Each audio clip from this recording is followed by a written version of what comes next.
Wang Meng, 325 AD, 375 AD, a prominent figure during the 16 Kingdoms period, 304 AD, 439 AD, was a minister, politician, and military strategist of the former Qin era.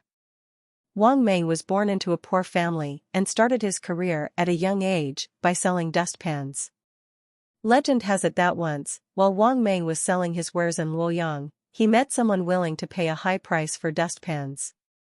This person claimed to have forgotten his money and invited Wang Meng to his home to collect payment.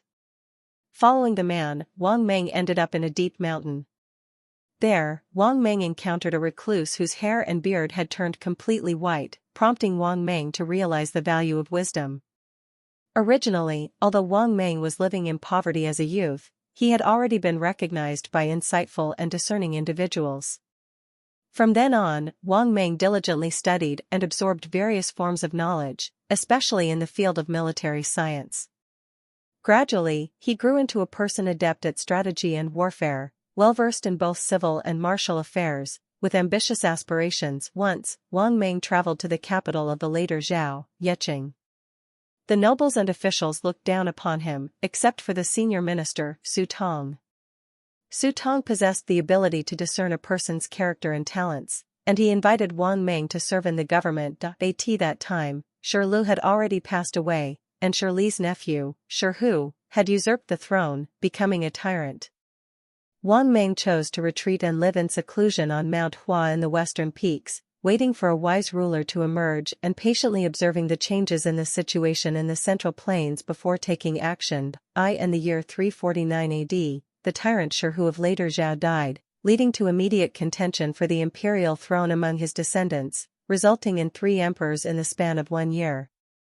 The Central Plains region once again fell into division, with the situation descending into chaos as various ethnic warlords vied for power. Meanwhile, the Eastern Jin dynasty, which had established itself in the relatively stable region of Jiangnan, seized the opportunity to launch military campaigns to the north, aiming to restore the former glory of the Jin Empire.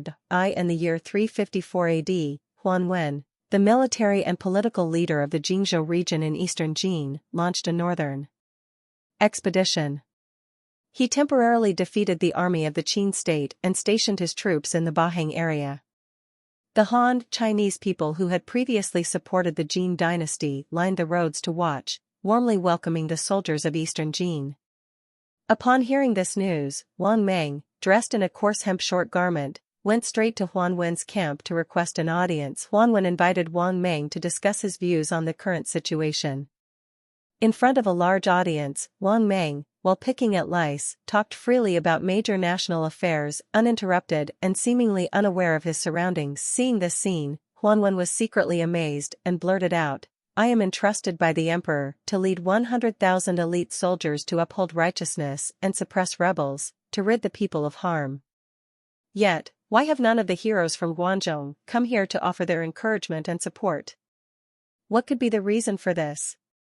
Wang Meng bluntly replied, "You have traveled far into the northern borders, with Chang'an City within easy reach across the Ba River, yet you have not crossed over to seize it. People cannot discern your intentions, so they are reluctant to come forward." Wang Meng's words hit the mark, revealing Huan Wen's intentions. As it turned out, Huan Wen had come to establish his own authority in the imperial court and to use it to suppress his political enemies, rather than genuinely aiming to reclaim lost territories in Guangzhou. If he truly intended to engage in warfare, he feared depleting his own strength and wasn't even certain of victory. Huan Wen bowed his head in silence, unable to respond. After a while, Huan Wen slowly raised his head and said, "In Jiangdong, there is no one who can match your talent." When Huan Wen withdrew his troops back to Jingzhou, he presented Wang Meng with a splendid carriage, fine horses, and bestowed upon him a high-ranking official position as a commander, inviting Wang Meng to accompany him south to Jiangnan to serve the Eastern Jin dynasty. Wang Meng thought that in the Eastern Jin court dominated by aristocrats, he would find it difficult to make a significant impact. Following Huan Wen would be tantamount to assisting in the usurpation of power, inevitably tarnishing his reputation. He returned to Mount Hua to seek advice from his teacher, who also opposed Wang Meng's journey southward. Therefore, He chose to continue his seclusion and studies in the year 355, the second year after Huan Wen's retreat. The formidable ruler of former Qin, Fu Jian, passed away, and his son, Fu Xing, ascended to the throne. Fu Xing was born with one less eye, and he had a very stubborn personality, which his grandfather, Fu Hong, disliked. When Fu Xing was young, Fu Hong jokingly asked a servant, "I've heard that blind people shed tears from one eye, is that true?" The servant replied affirmatively. Fu Xing became enraged and used his dagger to stab himself in the face until blood flowed, saying, "Isn't this tears?" Fu Hong was greatly shocked and began to whip Fu Xing. Fu Xing said, "I was born unafraid of a knife's edge, how can I not endure a whipping?" Fu Hong said, "If you continue like this, I will demote you to the status of a slave." Fu Xing retorted, "Would I become like Shi Lu then?" Shi Lu was the founding emperor of later Zhao at that time. After hearing this, Fu Hong became afraid. Despite being barefoot, he hurriedly covered Fu Xing's mouth to stop him and said to Fu Jian, the father of Fu Xing, "This child is very cruel. He should be eliminated early, otherwise, when he grows up, he will inevitably harm his family." Fu Jian wanted to kill him, but Fu Xing intervened, saying, "Children will naturally learn to behave well as they grow older. There's no need to do this." Fu Jian then relented. When Fu Xing grew up, he had the strength to lift 1,000 pounds, was robust, brave, and fond of killing. He could fight wild beasts barehanded and run faster than horses. He excelled in both melee combat and archery, surpassing the entire army.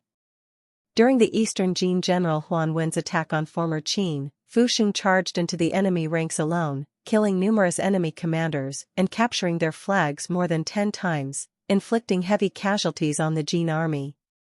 However, Fu Xing was naturally cruel and unkind, treating killing and oppressing the people as mere child's play, causing fear and panic throughout the entire country. In the battle against Huan Wen, the great general of former Qin, Chang Huai, died. His son did not receive any reward or title. Suddenly, Fu Jian, the founding emperor of former Qin, passed away. Once, while Fu Xing was out for leisure, Chang Huai's wife, Lady Fan, dressed in mourning attire, knelt by the roadside to plead for a title for her son. Fu Xing asked, "What achievements does your son have that merit the bestowal of a title?" The woman said, "My husband's name was Chang Huai. He died in battle against the Jin army without receiving any rewards or posthumous honors. Now, your majesty has ascended to the throne, and you are known for pardoning the guilty and commemorating the meritorious. My son and I are still in loneliness and despair. That's why I have come here to plead for your grace, hoping to receive the emperor's benevolence." Fu Xing scolded and said, "The bestowal of titles is at my discretion. How dare you request it so presumptuously?" Lady Fan remained prostrated on the ground, weeping as she recounted her late husband's loyalty and valor. Fu Xing became furious, took his bow, and shot Lady Fan dead with an arrow. One day, Fu Xing and his wife were standing on a balcony, gazing into the distance. His wife pointed to a man below and asked Fu Xing about the man's name and official position. Fu Xing saw that it was a deputy official named Jia Xianchi. Jia Xianchi had a handsome appearance and was known for his beauty. Fu Xing couldn't help but feel jealous and asked his wife, "Have you taken a liking to this man?" Saying this, Fu Xing took off his sword and handed it to a guard, instructing him to cut off Jia Xianchi's head. The guard went downstairs with the sword, and shortly afterward, he brought back Jia Xianchi's head as ordered. Fu Xing then placed Jia Xianchi's head in his wife's hands and said, "If you like him, here, he's yours."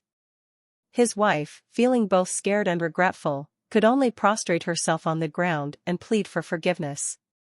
Fortunately, because of her beauty, Fu Xing cherished her, so she was spared. Fu Xing's cruelty and lack of humanity caused disunity among the dynasty and the people, shaking the foundation of the regime. Fu Xing's cousin, Fu Jian, was deeply troubled by this and, ultimately, feeling no other recourse, resolved to eliminate the tyrannical Fu Xing. Fu Jian admired the advanced culture of the Han ethnicity. From a young age, he studied under Han scholars, dedicating himself to studying Confucian classics and historical texts. He quickly became one of the most outstanding figures among the aristocracy of the D ethnic group. With ambitions to govern and benefit the people, when Fu Jian sought advice from the minister Lu Polu on how to remove Fu Xing from power, Lu Polu highly recommended Wang Meng. Fu Jian then instructed Lu Polu to earnestly request Wang Meng to come out of retirement. When Fu Jian and Wang Meng met, they felt an immediate connection, as if they had known each other before. They discussed important matters of state, such as dethronement and establishment, with great accord. Both sides regretted not meeting sooner and became close friends. Consequently, Wang Meng decided to stay by Fu Jian's side, dedicating himself to providing counsel and strategies to help achieve Fu Jian's ambitious goals of revitalizing the former Qing dynasty and unifying the Central Plains. In the year 357, Fu Jian executed Fu Xing and his accomplices in one fell swoop, declaring himself the emperor of Great Qin and changing the era name to Yongxing. He appointed Wang Meng as the deputy official in charge of the administrative affairs of the court, responsible for handling military and state secrets.